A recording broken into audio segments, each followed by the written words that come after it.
Hello friends, welcome back to GK Prince Academy. तो हम लोग डिस्कस कर रहे थे ज्ञान मुद्रा पब्लिकेशन के बुक की, और इसमें हम लोग देख रहे थे यूपी ट्रिपल एससी पेट के पेपर जो पेट के जो है प्रैक्टिस सेट की। ठीक है, तो इसको हम डिस्कस कर रहे थे।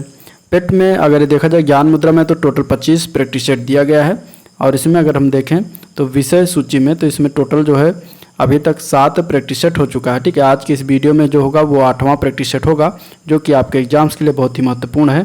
ठीक है, आपको इसको पूरा जो देखना है, इसका जो प्रैक्टिस सेट और हुआ है तो आप लोग चैनल पेज पर जाइएगा, वहाँ पर आपको मिल जाएगा। तो चलिए आज का वीडियो स्टार्ट करते हैं। और स्टार्ट करने से पहले अगर आप लोग चैनल पर नए हैं, अभी तक सब्सक्राइब नहीं किया है तो चैनल को सब्सक्राइब करें। वीडियो पसंद आया तो लाइक करिएगा और अपने दोस्तों में ज़्यादा से ज़्यादा शेयर कर दीजिए। ठीक है, यूपी ट्रिपल एससी पेट का जीके का जो पोर्शन है उसका फैक्ट मैं करा रहा हूँ सिलेबस के अनुसार। ठीक है, उसमें जैसे कि मौर्य वंश पूछा गया, गुप्त वंश पूछा गया है, जैन धर्म, बौद्ध धर्म, ठीक है, ये सारे धर्म जितने हैं वो पूछे गए हैं। इसके बाद आता है राजपूत काल, ये पूछा गया। ठीक है, हर्षवर्धन, तो ये सब के बारे में मैं एक एक करके करा रहा हूँ, जो कि राजपूत काल तक हो गया। आगे इसमें होगा सल्तनत काल, इसके बाद फिर आधुनिक भारत का इतिहास काल आएगा, मुगल काल आएगा, तो ये सभी हम कराएंगे। ठीक है, और इसके बाद इसमें अगर देखा जाए तो पंचवर्षीय योजनाओं के बारे में भी मेंशन किया हुआ, तो उसका भी चैप्टर कंप्लीट हो जाएगा, पूरा कंप्लीट एक जो है पंचवर्षीय योजना का। तो आप लोग चैनल पर जाइए, वहाँ पे प्लेलिस्ट बना हुआ, आप लोग वहाँ से देख सकते हैं। और सिर्फ 10 से 15 मिनट के बीच में ये वीडियो सारा होता है। ठीक है, तो चलिए ये प्रैक्टिस सेट स्टार्ट करते हैं। प्रैक्टिस सेट नंबर 8 का पहला क्वेश्चन अगर हम देखें तो पहला क्वेश्चन है, जिस देश ने स्वच्छ ऊर्जा नवाचार को बढ़ावा देने हेतु सदस्य देशों में इंक्यूबेटरों का एक नेटवर्क बनाने के उद्देश्य से वैश्विक पहल Mission Innovation Clean Tech Exchange launch किया है, ये किस देश के द्वारा लॉन्च किया गया है? ठीक है, Mission Innovation Clean Tech Exchange किस देश के द्वारा लॉन्च किया गया है? तो ये लॉन्च किया गया है भारत के द्वारा। आंसर इसका हो जाएगा सी पार्ट, भारत। अब इसमें अगर हम जापान की बात करें तो जापान की जान लीजिए राजधानी इसकी टोक्यो है। और इसके अगर हम बात करते हैं मुद्रा की, तो मुद्रा जापानी येन। ठीक है, येन इसकी यहाँ पे मुद्रा है। ठीक है, यहाँ के अगर हम प्रधानमंत्री की बात करें तो इसमें वर्तमान में फूमियो किशिदा हैं। चीन की बात करें तो चीन की राजधानी है बीजिंग, और इसकी मुद्रा का नाम है रेनमिनबी। ठीक है, यहाँ के राष्ट्रपति जो हैं शी जिनपिंग। इसके बाद पाकिस्तान की बात करें तो पाकिस्तान की राजधानी इस्लामाबाद, और पाकिस्तानी रुपया यहाँ पे मुद्रा है, और यहाँ के प्रधानमंत्री से वर्तमान में शहबाज शरीफ हैं। ठीक है, तो आंसर इसमें राइट सी पार्ट हो जाएगा, भारत। अगला प्रश्न देखते हैं, ईसा की प्रारंभिक सदियों में भारत तथा रोम के बीच घनिष्ठ व्यापारिक संबंधों की सूचना किस पुरास्थल के खुदाई से प्राप्त होती है? तो उस पुरास्थल का नाम क्या है जहाँ पर भारत और रोम के बीच घनिष्ठ व्यापारिक संबंधों की सूचना प्राप्त हुई है, ये बताना है। तो वो है अरिका मेडू। ठीक है, उसका नाम क्या है? अरिका मेडू। ये कहाँ पर पड़ता है? तो ये पड़ता है पुडुचेरी में। ये कहाँ पर है? पुडुचेरी में है। तो यहाँ पे जो है हमें साक्ष्य मिले हैं भारत और रोम के बीच घनिष्ठ व्यापारिक संबंधों का। तो राइट आंसर डी पार्ट हो जाएगा। सम्राट अकबर द्वारा किसको जरी कलम की उपाधि से अलंकृत किया गया था? इसका आंसर क्या हो जाएगा? जरी कलम। जरी कलम की बात करेंगे तो मोहम्मद हुसैन को जो है इसकी उपाधि दिया गया था अकबर के द्वारा। तो आंसर आपका इसमें ए पार्ट हो जाएगा, मोहम्मद हुसैन। ब्रिटिश शासन के दौरान भारत में उद्योगों का कोई स्वतंत्र विकास नहीं हुआ था, इसका कारण क्या था? तो राइट आंसर इसका हो जाएगा भारी उद्योगों का अभाव से। ठीक है, एक पार्ट इसका आंसर हो जाएगा। ब्रिटिश शासन के दौरान भारत में उद्योगों का कोई स्वतंत्र विकास इसलिए नहीं हुआ क्योंकि भारी उद्योगों का अभाव था। तो आंसर ए पार्ट हो जाएगा। त्रिपक्षीय संघर्ष में भाग लेकर उत्तर भारत की राजनीति में हस्तक्षेप करने वाली और दक्षिण से उत्तर पर आक्रमण करने वाली दक्षिण के प्रथम शक्ति कौन थे? तो देखिए, वो प्रथम शक्ति का नाम बताना है जो कि दक्षिण से उत्तर भारत की ओर जो है आक्रमण किया था। तो उसका नाम था राष्ट्रकूट के द्वारा यह आक्रमण किया गया था। तो आंसर ए पार्ट हो जाएगा, राष्ट्रकूट। बंगाल में ब्रिटेन की वस्तुओं के बहिष्कार का सुझाव सर्वप्रथम किसके द्वारा दिया गया था? तो ये दिया था मोतीलाल घोष ने। तो आंसर इसका सी पार्ट हो जाएगा, मोतीलाल घोष। ठीक है, नेक्स्ट क्वेश्चन है, मद्रास में स्वदेशी आंदोलन का नेतृत्व जो है किसने किया था? इसमें हम बेसिकली सिर्फ जीके के क्वेश्चन का हम जो है पोर्शन का जो हम इसमें डिस्कस कर रहे हैं। ठीक है, इसमें मैथ और रीजनिंग के पोर्शन को हम छोड़ रहे हैं, और बाकी इसमें जीएस के जितने भी GS GK current affair Hindi और इंग्लिश के क्वेश्चन बन रहे हैं वो सभी हम इसमें डिस्कस करेंगे। तो 7वें क्वेश्चन का आंसर बताना क्या होगा? मद्रास में स्वदेशी आंदोलन का नेतृत्व किसके द्वारा किया गया? तो मद्रास में स्वदेशी आंदोलन का नेतृत्व जो है चिदम्बरम पिल्लई के द्वारा किया गया था। तो राइट आंसर सी पार्ट हो जाएगा। ठीक है, अब इसे मिलान करना है। कुछ दिए गए हैं, इधर विद्रोह दिए गए हैं, उनसे नेतृत्वकर्ता का नाम दिया गया है। संथाल विद्रोह, चंपारण विद्रोह, खेड़ा आंदोलन, बिजौली आंदोलन, और इधर नाम दिया गया है। ठीक है, तो इसमें बताना कि कौन किससे मिलान में सही है। तो अगर हम इसमें आंसर की बात करेंगे तो राइट आंसर इसका हो जाएगा बी पार्ट हो जाएगा। ठीक है, संथाल विद्रोह जो है, ये संथाल विद्रोह सिद्धू और कान्हू थे, इन्होंने जो है इसका नेतृत्व किया था, 1855 में हुआ था। चंपारण विद्रोह का नेतृत्व जो है राजकुमार शुक्ल के द्वारा 1917 में किया गया था। राजकुमार शुक्ल ने ही महात्मा गांधी जी को चंपारण विद्रोह के लिए जो है चंपारण आंदोलन के लिए बुलाया था सर्वप्रथम। खेड़ा आंदोलन जो अगर बात करेंगे तो मोहनलाल पांड्या के द्वारा नेतृत्व 1918 में किया गया था, इसमें भी गांधी जी ने भाग लिया था। बिजौली आंदोलन 1921 का जो विजय सिंह पथिक के द्वारा ये आंदोलन किया गया था। ठीक है, तो इस तरीके से आपका आंसर इसमें क्या हो जाएगा, बी पार्ट हो जाएगा सही। अगला प्रश्न देखते हैं। अगला क्वेश्चन है, निम्नलिखित में से कौन पूना सार्वजनिक सभा के गठन से संबंधित इनमें से नहीं है। तो पूना सार्वजनिक जो सभा हुई थी उसमें जो है अगर देखा जाएगा तो इसमें रनाडे इससे संबंधित है, गणेश वासुदेव जोशी और एस चिपलुलकर जो थे, इन तीनों ने मिलकर पूना सार्वजनिक सभा का गठन किया था, जबकि इसमें इससे गोपाल कृष्ण गोखले जो संबंधित नहीं थे। तो आपका राइट आंसर इसमें टी पार्ट हो जाए, गोपाल कृष्ण गोखले। गोपाल कृष्ण गोखले जो है महात्मा गांधी के राजनीतिक गुरु थे। निम्नलिखित में से कौन बम्बई प्रेसिडेंसी एसोसिएशन के संस्थापक थे। तो बम्बई प्रेसिडेंसी एसोसिएशन के संस्थापक की बात करेंगे तो इसमें आंसर हो जाएगा फिरोज शाह मेहता। ठीक है, कब स्थापना हुआ तो 1885 में, फिरोज शाह मेहता 1885 में इसकी स्थापना किया गया और 1885 में ही भारतीय राष्ट्रीय कांग्रेस की भी स्थापना किया गया था। नेक्स्ट क्वेश्चन देखते हैं, बर्किंघम नहर का मुख्य कार्य क्या है। बर्किंघम नहर की बात करेंगे तो इसमें नौकागमन होता है, मेन कार्य ही इसमें किया जाता है। तो आंसर इसका सी पार्ट हो जाए, नौकागमन। इस समय भारत में कच्चे पेट्रोलियम का सबसे अधिकतम उत्पादन कौन सा राज्य करता है। कच्चे पेट्रोलियम का सबसे अधिकतम उत्पादन कौन सा राज्य करता है। तो अपतटीय मुंबई हाई जो है ये करता है सबसे ज़्यादा उत्पादन। तो आंसर आपका सी पार्ट हो जाएगा। ठीक है, किस फसल की खेती के लिए जलाक्रांत किया जाता है। तो जलाक्रांत किया जाता है चावल की फसल की खेती के लिए। ठीक है, चावल बेसिकली ये जल में ही बैठाया जाता है, जल में ही बोया जाता है, फिर इसको जल में ही लगाते हैं। तो आपका आंसर इसमें क्या हो जाएगा, सी पार्ट हो जाएगा। भारत में किस स्थान पर न्यूनतम तापमान -28.3 डिग्री सेंटीग्रेड और अधिकतम 25 डिग्री सेंटीग्रेड पहुंच जाता है। तो वो जगह का नाम है लेह, जो कि लद्दाख में पड़ता है। तो ये यहाँ पर क्या है कि न्यूनतम टेम्परेचर कितना हो जाता है, -28.3 डिग्री सेंटीग्रेड। ठीक है, ग्लोब पर दो स्थानों के बीच की न्यूनतम दूरी कितनी होती है, कहाँ पर होती है। दो स्थानों के बीच की न्यूनतम दूरी ये बताना है। तो इसका आंसर क्या हो जाएगा, इसका आंसर हो जाएगा अंतर्राष्ट्रीय स्थिति रेखा पर होता है। राइट आंसर डी पार्ट हो जाएगा। राष्ट्रीय विकास परिषद का मुख्य संबंध किससे होता था। तो राष्ट्रीय विकास परिषद का मुख्य संबंध जो था वो पंचवर्षीय योजनाओं के अनुमोदन से होता था। तो आपका आंसर इसमें ए पार्ट हो जाएगा। भारत में उर्वरकों का जो है प्रति हेक्टेयर उपयोग बहुत कम होने का कारण क्या है। तो अगर देखा जाए तो कृषकों की निर्धनता, कृषकों की अज्ञानता, अपर्याप्त और नियमित जो है अनियमित जलापूर्ति। तो इसमें देखा जाए कि इनमें ये सभी कारण हैं। तो आपका आंसर इसमें डी पार्ट हो जाएगा, इनमें से सभी। भुगतान संतुलन में निहित होता है। भुगतान संतुलन में क्या निहित होता है। तो दृश्य व्यापार, अदृश्य व्यापार और ऋण, ये तीनों निहित होता है। तो आपका राइट आंसर इसमें डी पार्ट जो है उपरोक्त सभी। भारतीय रिजर्व बैंक के द्वारा नगद कोष अनुपात में कमी की जाती है। तो इसका साख सृजन पर प्रभाव होगा, कौन सा प्रभाव पड़ता है। तो इसमें अगर बात करेंगे भारतीय रिजर्व बैंक के द्वारा नगद कोष अनुपात में कमी की जाती है तो इसका साख सृजन क्या होता है, वृद्धि हो जाता है। तो आंसर इसका ए पार्ट हो जाएगा, वृद्धि। स्पेशल इकोनॉमिक जोन जिसको जो SEZ कहा जाता है। ठीक है, SEZ इसको कहा जाता है, स्पेशल इकोनॉमिक जोन जिसको क्या कहते हैं, SEZ। और इसकी नीति देश में पहली बार कब आरंभ किया गया यह बताना है। तो इस SEZ की नीति को सन 2000 में फर्स्ट टाइम आरंभ किया गया था। तो राइट आंसर बी पार्ट हो जाएगा, सन 2000 में। ठीक है, नेक्स्ट क्वेश्चन देखते हैं। संविधान के किस संशोधन ने लोकसभा के सदस्यों की संख्या 525 से बढ़ाकर 545 कर दी। तो यह संविधान संशोधन जो हुआ था वो था 31वां संविधान संशोधन। इसके द्वारा लोकसभा में सदस्यों की संख्या 525 से बढ़ाकर 545 कर दिया गया।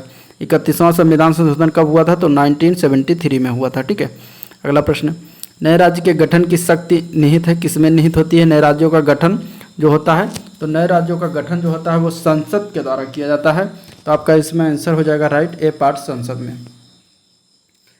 ठीक है, भारत में उच्चतम न्यायालय का उद्घाटन किस तिथि को हुआ था, यानी उच्चतम न्यायालय का उद्घाटन कब किया गया था भारत में? तो भारत में उच्चतम न्यायालय का गठन जो है 28 जनवरी 1925 को हुआ था। राइट आंसर इसका 1950 को किया गया था उद्घाटन, तो आंसर इसका बी पार्ट हो जाएगा। ठीक है, निम्नलिखित में से जिला अधिकारी अपने उत्तरदायित्व का निर्वाह करता है किस प्रकार के रूप में निर्वाह करता है? तो वो है कलेक्टर यानी कि राजस्व संग्राहक के रूप में, जिलाधिकारी के रूप में, जिला मजिस्ट्रेट के रूप में। तो आपका आंसर इनमें हो जाएगा इनमें से सभी। पंचायत के चुनाव कराने हेतु निर्णय किसके द्वारा लिया जाता है? पंचायत के चुनाव कराने हेतु निर्णय जो है ये राज्य सरकार के द्वारा लिया जाता है। राज्य सरकार का विषय होता था, आंसर इसका बी पार्ट हो जाएगा राज्य सरकार। प्रोसेसर के मुख्य तीन जो भाग हैं वो कौन कौन से हैं, यानी कि कंप्यूटर में पूछा गया जो प्रोसेसर होता है उसके 3 जो मुख्य भाग होते हैं वो कौन कौन से होता है। ठीक है, तो इसमें अगर देखा जाएगा तो राइट आंसर इसका क्या हो जाएगा? तो ALU, CU और रजिस्टर होता है, यानी कि ALU means arithmetic logic unit और CU मीन्स कंट्रोल यूनिट। ठीक है, तो इस प्रकार आंसर इसका ए पार्ट हो जाएगा। निम्नलिखित में से कौन सी इसमें से वेक्टर राशि, वेक्टर मीन्स सदिश राशि, इसमें से सदिश राशि बताना है कौन सी हो जाएगा? तो सदिश राशि की बात अगर हम करेंगे तो बल जो है ये फोर्स क्या है? सदिश राशि है। बाकी चाल, तापमान, ऊर्जा क्या होती हैं? ये अदिश राशियाँ। अगले क्वेश्चन में अदिश राशि बताना है, यानी कि स्केलर क्वांटिटी इसको इंग्लिश में कहेंगे। तो इसका आंसर क्या हो जाएगा? तो ऊर्जा जो है ये अदिश राशि होती है, बाकी संवेग, बलागुण ये सब क्या है? ये सब सदिश राशियाँ होती हैं। ठीक है, सब्जी के लिए काम आने वाले पौधे के अध्ययन को क्या कहते हैं? तो सब्जी के लिए काम आने वाले पौधे के अध्ययन को कहा जाता है ओलेरीकल्चर। आंसर इसका डी पार्ट हो जाएगा ओलेरीकल्चर। ठीक है, अब इसमें अगर हम देखें तो फ्लोरिकल्चर, तो फ्लोरिकल्चर किससे संबंधित है? फूलों की खेती से संबंधित है। और इसके बाद अगर हम देखें इसमें फूलों की खेती से, ठीक है, पोमोलॉजी, पोमोलॉजी की बात करेंगे तो फलों के अध्ययन से संबंधित है, फलों के अध्ययन से संबंधित है। हॉर्टिकल्चर की बात करेंगे तो उद्यान विज्ञान से संबंधित है। ठीक है, तो राइट आंसर आपका इसमें डी पार्ट हो जाएगा।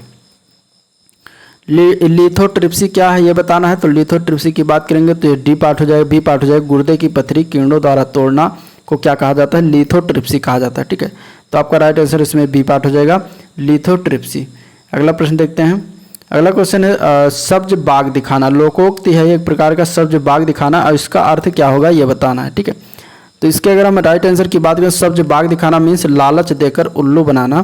तो राइट आंसर आपका इसमें ए पार्ट हो जाएगा, लालच देकर उल्लू बनाना। ठीक है, निम्नलिखित में से वृद्धि स्वर संधि का उदाहरण कौन सा है इनमें से? तो वृद्धि स्वर संधि की बात करेंगे तो महो औसत जो है ये क्या है? ये वृद्धि स्वर संधि का उदाहरण है।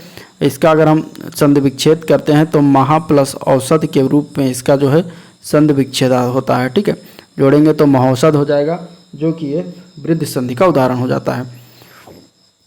संयुक्त वाक्य का चयन, शुद्ध वाक्य का चयन करना, इनमें से कौन सा एक शुद्ध वाक्य है? शुद्ध वाक्य की बात करें तो बैल और बकरी घास चरते हैं, ये शुद्ध वाक्य है बी पार्ट, बाकी सारे गलत हैं। ठीक है, निम्नलिखित में से पुल्लिंग शब्द कौन सा है इनमें से? पुल्लिंग शब्द की बात करेंगे तो व्यय जो है ये पुल्लिंग होता है, बाकी आय, नहर और लहर ये सब क्या है? ये स्त्रीलिंग होता है। ठीक है, आय क्या होता है? स्त्रीलिंग, और व्यय क्या होता है? पुल्लिंग होता है। ध्रुव स्वामिनी जो नाटक है ये किसके द्वारा लिखा गया है? तो ये जयशंकर प्रसाद के द्वारा लिखा गया है। राइट आंसर इसमें बी पार्ट हो जाएगा। ठीक है, अब 41 से लेकर 43 तक क्वेश्चन जो है पैसेज को पढ़ के जो है आंसर देना है। पैसेज को पढ़िएगा, हम लोग क्वेश्चन को तरफ देखते हैं। What was the worst enemy of man in the past? अब ये इस गद्यांश के अनुसार बताना है कि कौन सा वर्स्ट एनिमी था मैन पास्ट में उस आदमी का। ठीक है, तो अगर हम इसमें बात करेंगे इसका आंसर की, तो आंसर इसका हो जाएगा ए पार्ट नेचर। ठीक है, इस गद्यांश के अनुसार इसका राइट आंसर नेचर हो जाएगा। Modern medicine has helped man, अब इसमें बताना इसका राइट आंसर क्या हो जाएगा? तो राइट आंसर इसका सी पार्ट हो जाएगा। To live in thickly populated area without fear of epidemics. An ancient times man had an apprehension of, तो an ancient time अगर देखेंगे इसका राइट आंसर, तो राइट आंसर इसका डी पार्ट हो जाएगा all of the epidemics, drought, floods, यानी किस किस का कारण जो था क्या क्या पढ़ना? तो ड्रॉट में सूखा, फ्लड में बाढ़, एपिडेमिक्स पड़ा यानी कि महामारी। तो सारे सारे जो इसमें प्राचीन में मैन आदमी को, लोगों को जो है ये कष्ट सहना पड़ा। Fill in the blanks with correct alternatives. We should the rules dash के स्थान पर भरना है, क्या भर देंगे तो ये सही हो जाएगा। तो अगर इसमें कंप्लाई विथ भर देते हैं तो ये सही हो जाता है। ठीक है, तो we should comply with the rule, तो राइट आंसर बी पार्ट हो जाएगा। Choose the one best express यानी कि पर्यायवाची हमें बताना है, ठीक है, meaning of the given word. Recapitulation का बताना है, कैपिचुलेशन का बताना है हमें किसका पर्याय क्या होगा, ठीक है। तो रिकैपिचुलेशन का मतलब होता है संक्षिप्त या आवृत्ति। तो इसका अगर हम बेस्ट एक्सप्रेशन देखेंगे तो ये हो जाएगा B part recall. Recall means भी आवृत्ति या संक्षिप्त या पुनर्प्रगति। तो इस तरीके से इसका राइट आंसर बी पार्ट हो जाएगा। अगला प्रश्न देखते हैं। तो हाल ही में टोक्यो अंतर्राष्ट्रीय फिल्म महोत्सव में एकमात्र भारतीय प्रविष्टि कौन सी हुई है? तो अगर हम इसका आंसर बताओ सी पार्ट हो जाएगा कारखानी सांची बारी। ये एकमात्र भारतीय प्रविष्ट हुई है अंतर्राष्ट्रीय टोक्यो अंतर्राष्ट्रीय फिल्म महोत्सव में, ठीक है। हाल ही में किस राज्य में ग्रामीण निकाय में महिलाओं को 50% आरक्षण देने का विधेयक पारित किया गया है? तो अगर हम इसके आंसर की बात करें तो ये हुआ है हरियाणा राज्य में। हरियाणा में जो है ग्रामीण निकाय में महिलाओं को 50% आरक्षण देने का विधेयक पारित हुआ है, ठीक है। अगला प्रश्न देखते हैं। हाल ही में भारत की पहली सौर आधारित जल आपूर्ति परियोजना कहाँ शुभारंभ हुआ?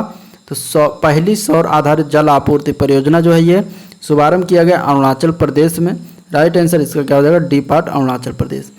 हाल ही में केंद्रीय कैबिनेट ने किस राज्य में लुहरी हाइड्रो पावर परियोजना को मंजूरी दी?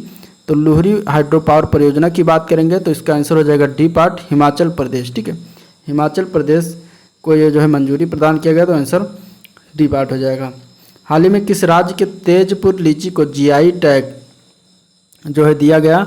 भौगोलिक दर्जा तेजपुर लीची को किस राज्य का दिया गया है, प्रदान किया गया? तो इसका आंसर हो जाएगा असम, ठीक है। असम का तेजपुर लीची को क्या है? जीआई टैग प्रदान किया गया।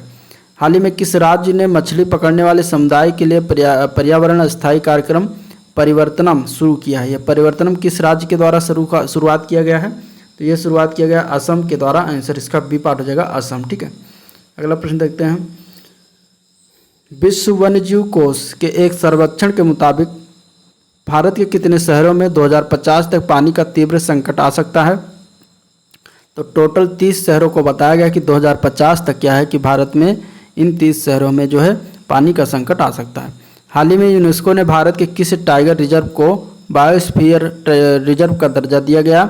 तो ये यूनेस्को के द्वारा जो दिया गया है उसका नाम बताना है। तो उसका नाम है पन्ना टाइगर रिजर्व, जो कि मध्य प्रदेश में पड़ता है। तो आंसर आपका इसमें सी पार्ट हो जाएगा पन्ना tiger reserve Madhya Pradesh. Bandipur tiger reserve Karnataka में है, ठीक है। इस तरीके से देख सकते हैं। नेक्स्ट क्वेश्चन देखते हैं। 7 नवंबर 2020 को इसरो किस रॉकेट की मदद से अर्थ ऑब्जर्वेशन सैटेलाइट EOS 01 को लॉन्च करेगा? तो ये लॉन्च किया गया किस जो है रॉकेट से, किस रॉकेट की मदद से किया गया? इसके आंसर की बात करेंगे तो सी पार्ट हो जाएगा PSLV C49 से मदद से लॉन्च किया गया है। आंसर इसका सी पार्ट हो जाएगा। हाल ही में ई बोर्डिंग को सक्षम करने वाला भारत का पहला हवाई अड्डा कौन बन गया है? तो भारत का पहला हवाई अड्डा जो बना है वो हैदराबाद एयरपोर्ट है, जो कि ई बोर्डिंग को सक्षम करने वाला भारत का पहला हवाई अड्डा बन गया, ठीक है। भारत के कितने राज्य पड़ोसी देशों की स्थलीय सीमाओं से जुड़े हैं? तो भारत के कितने राज्य हैं ये बताना है। तो राज्यों में अगर हम बात करेंगे तो टोटल हो जाएंगे 17 राज्य, ठीक है। आंसर क्या हो जाएगा? ए पार्ट 17 राज्य।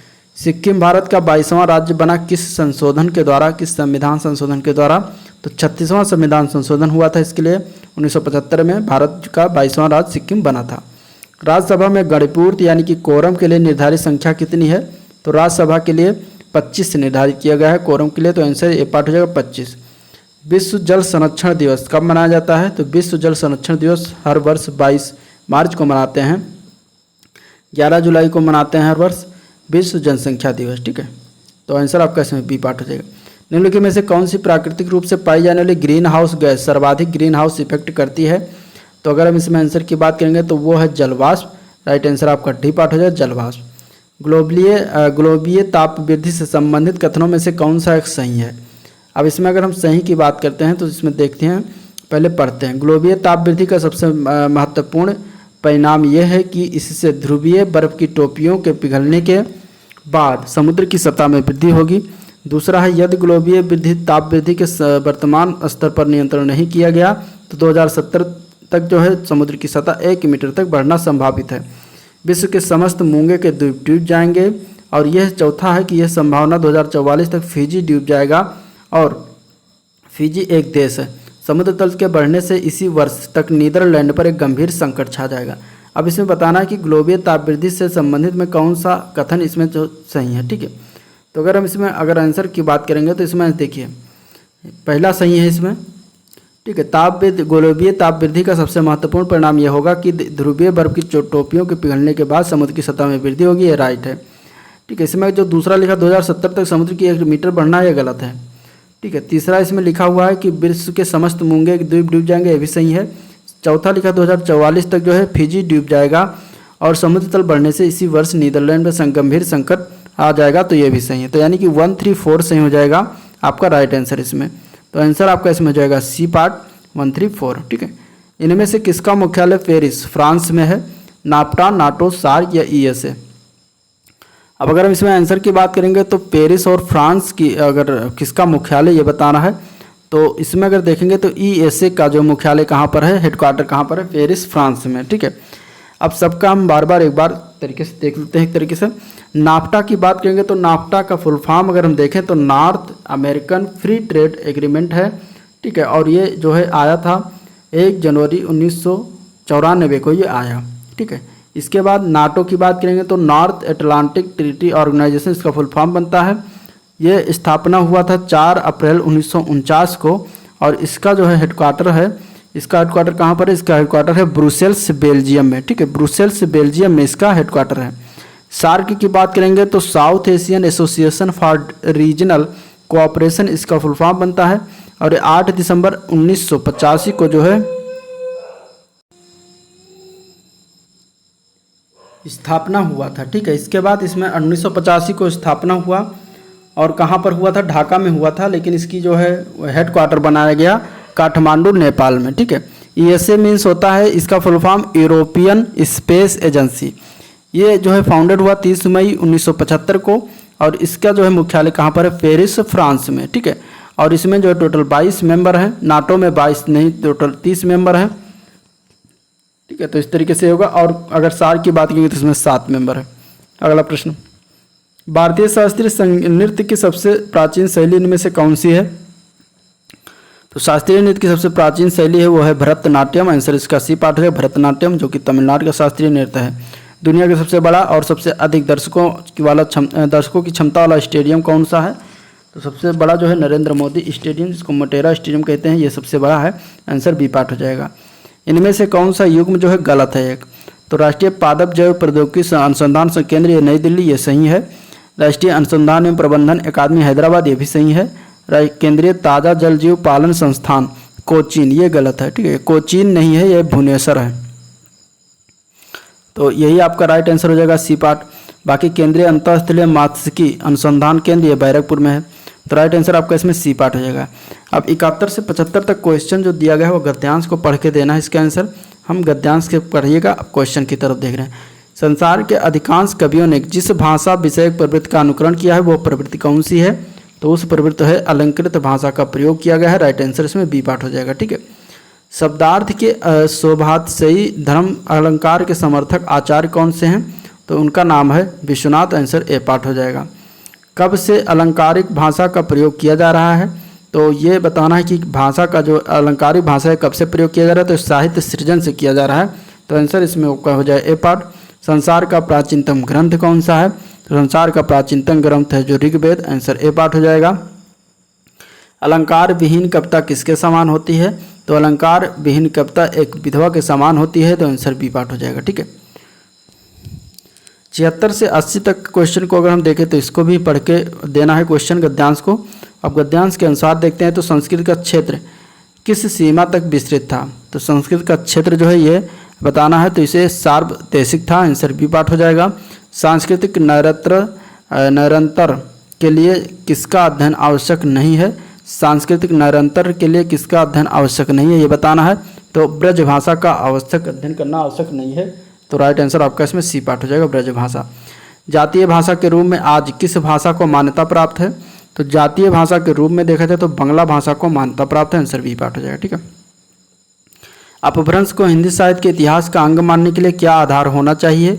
तो अपभ्रंश को जातीयता में भिन्नता होनी चाहिए। आंसर इसका डी पार्ट हो जाएगा, जातीयता में भिन्नता। ठीक है। संस्कृत से किसका सीधा संबंध किस भाषा का है? तो संस्कृत से सीधा संबंध जो है प्राकृतिक भाषा का होता है। तो आंसर ए पार्ट हो जाएगा। तो ये था आज का ओवरऑल वीडियो जिसको हम लोगों ने देखा। अगर वीडियो पसंद आया हो तो लाइक करिएगा, चैनल को सब्सक्राइब करिएगा, साथ में अपने दोस्तों में ज़्यादा से ज़्यादा शेयर करिएगा। ठीक है। और आज का वीडियो में पर एंड करते हैं। मिलते हैं नेक्स्ट वीडियो में, तब तक के लिए थैंक यू, नमस्कार।